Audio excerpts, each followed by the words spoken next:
अस्सलाम वालेकुम। आज का जो हमारा टॉपिक है वो chapter number 9 second year IT series की बुक की एक्सरसाइज है। फाइंड द आउटपुट के क्वेश्चंस जिनकी अहमियत बहुत ज़्यादा है, क्योंकि फाइंड द आउटपुट के क्वेश्चंस आपके शॉर्ट में जो आपके दो पोर्शंस होते हैं उनके अंदर ये 2 और 2 4 नंबर की और अक्सर 6 नंबर की 3 क्वेश्चंस भी आ जाते हैं। इनका 1 लाइन आंसर होता है, 1 डिजिट आंसर होता है सिंपल, और डू और डाई की सिचुएशन होती है। या आंसर ठीक हो तो फुल मार्क्स होते हैं, अदरवाइज़ 0 मार्क्स होते हैं। सो इन आउटपुट की यहाँ पे मैं आपको डिफरेंट टाइप्स की आउटपुट करवाऊँगी जिनकी प्रैक्टिस से इंशाल्लाह आपका ये क्वेश्चन बोर्ड एग्ज़ाम के लिए क्लियर आउट हो जाएगा।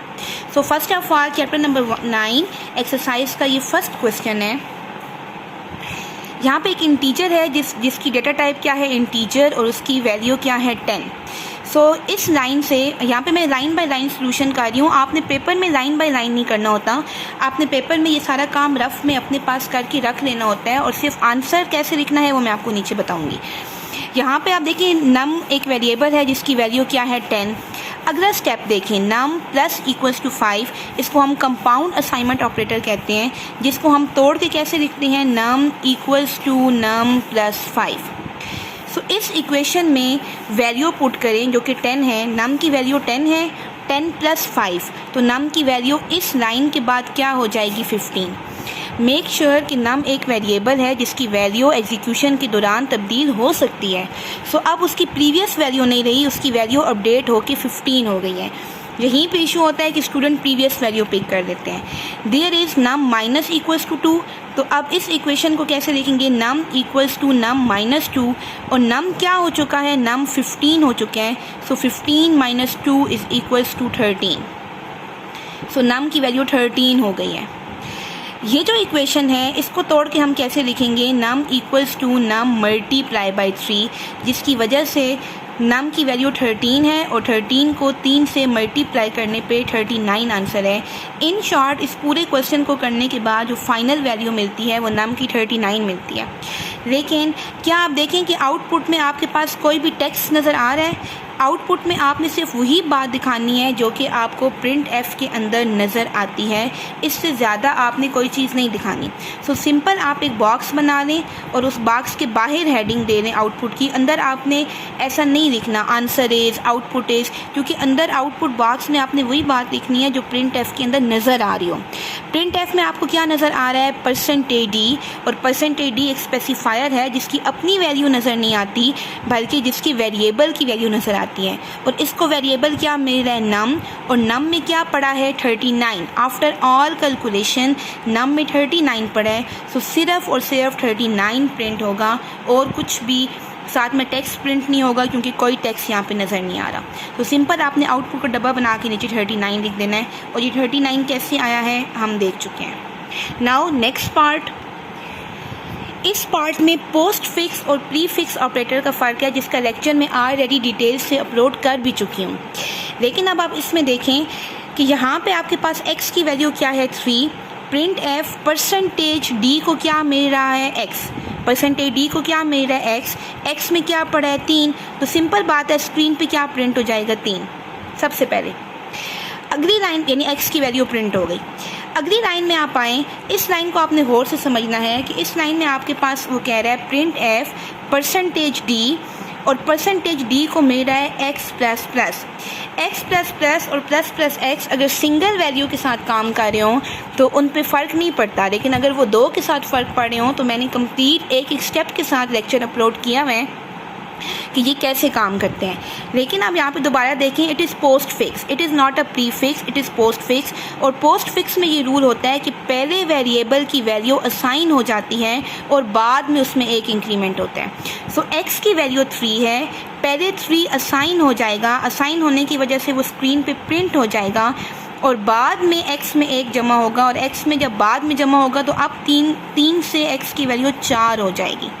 लेकिन x की वैल्यू 4 हो चुकी है, लेकिन स्क्रीन पे वो पहले प्रिंट हो चुकी है क्योंकि वो पहले असाइन हुआ और बाद में ऐड हुआ।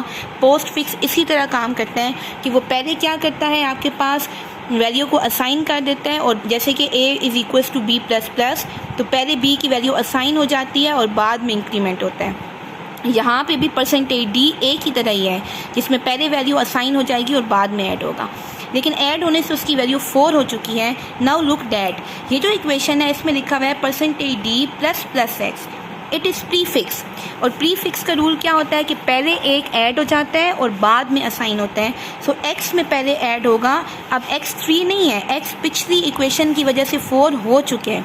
सो 4 में एक ऐड हुआ 5 इसको असाइन हुआ, स्क्रीन पे प्रिंट हुआ। सो क्या नज़र आएगा 3 3 5। इसको आउटपुट बॉक्स में बंद कर दें। सो what will B output will be 3 3 5।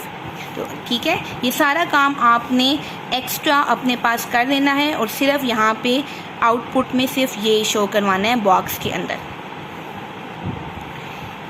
Next part is third part, it is basically i is equals to -5, i is equals to -5, k is equals to i mod 4। ये जो मॉड ऑपरेटर है, पहली तो बात है कि मॉड ऑपरेटर सिर्फ integer values के साथ काम करता है।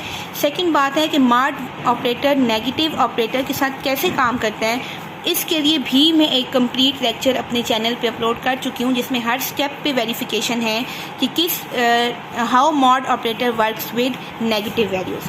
तो यहाँ पे सिंपली मैं दोबारा कर देती हूँ कि i की वैल्यू है -5, i mod 4। मॉड का मतलब होता है बाकी बच जाने वाला। आप i में -5 पुट करें, mod 4, ठीक है।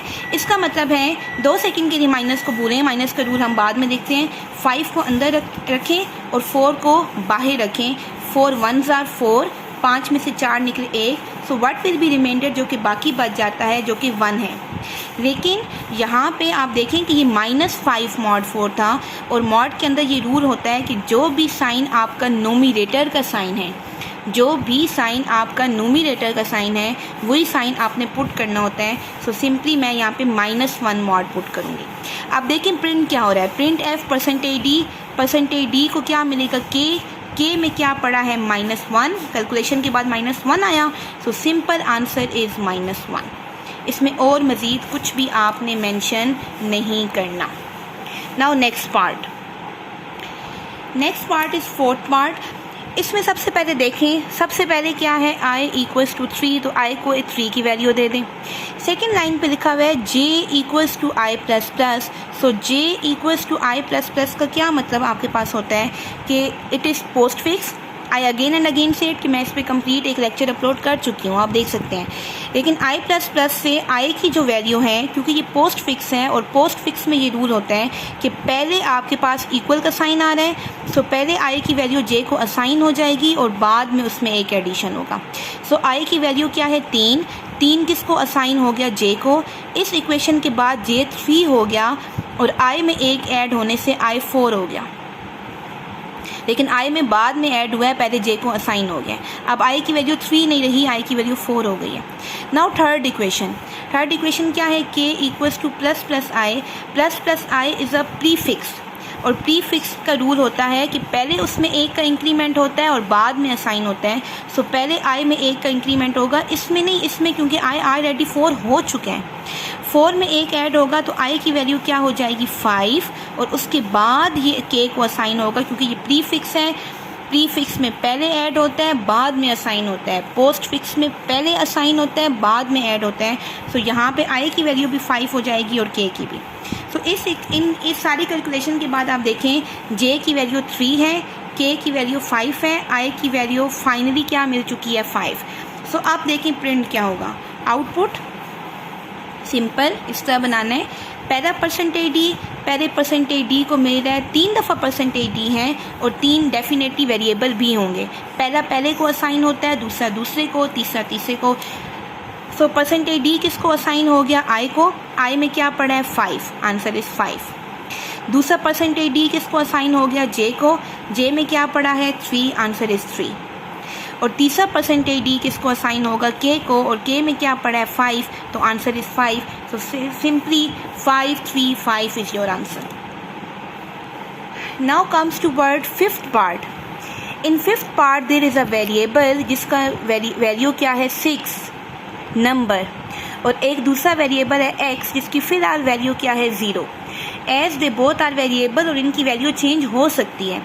Again it is a concept of postfix. x equals to number minus minus, it is decrement operator. Minus minus आपके पास एक की वैल्यू कम कर देता है. सो ये पोस्ट फिक्स है या प्री फिक्स है? ये प्री फिक्स है, पोस्ट फिक्स है सॉरी, क्योंकि इसमें ऑपरेटर बाद में लग रहा है और वेरिएबल पहले है. और पोस्ट फिक्स में पहले वैल्यू असाइन हो जाती है और बाद में उसमें इंक्रीमेंट या डिक्रीमेंट होता है. So what is value of number 6? 6 will be assign to 6. x की वैल्यू क्या हो जाएगी? 6. और बाद में नंबर में एक माइनस होगा और नंबर की वैल्यू क्या हो जाएगी? 5. तो इस इक्वेशन के बाद नंबर की वैल्यू x को मिली, x ने अपनी वैल्यू लॉस कर दी, x को 6 असाइन हो गया, नंबर को 5 असाइन हो गया. लेकिन उसने आपको नंबर कहीं भी प्रिंट करने के लिए नहीं कहा, उसने आपको सिर्फ x प्रिंट करने के लिए कहा है. उसने कहा है %dx, x को प्रिंट करो. सो x हमारे पास क्या है? 6. तो सिर्फ आउटपुट में हमारे पास क्या प्रिंट हो जाएगा? 6, क्योंकि उसने सिर्फ कोई टेक्स्ट नहीं कहा, उसने कहा है सिर्फ %dx. %d का मतलब होता है स्पेसिफायर, जो कि वैल्यू प्रिंट कर रहा है. वैल्यू प्रिंट हो जाएगी 6 will be answer. This is a 6 part and this is similar to previous one. लेकिन यहाँ पे फ़र्क ये है कि उसमें पोस्ट फिक्स था, उसमें नंबर माइनस माइनस था, इसमें माइनस माइनस नंबर है. बाकी सिमिलर है और इसी के लिए आपको पोस्ट फिक्स और प्री फिक्स का कॉन्सेप्ट आना चाहिए. Number 6 x0. What is minus minus number? It is increment but it is pre fix. पहले लगा हुआ है माइनस माइनस, बाद में नहीं लगा हुआ. जब पहले लगा हुआ है तो पहले उस वेरिएबल में एक की कमी हो जाती है और बाद में वो आपके लेफ़्ट साइड वाले वेरिएबल को असाइन होता है. सो अगर मैं यहाँ पे x equals to minus minus number को लिख लूँ तो पहले नंबर में एक माइनस हो जाएगा. नंबर की वैल्यू क्या है? 6.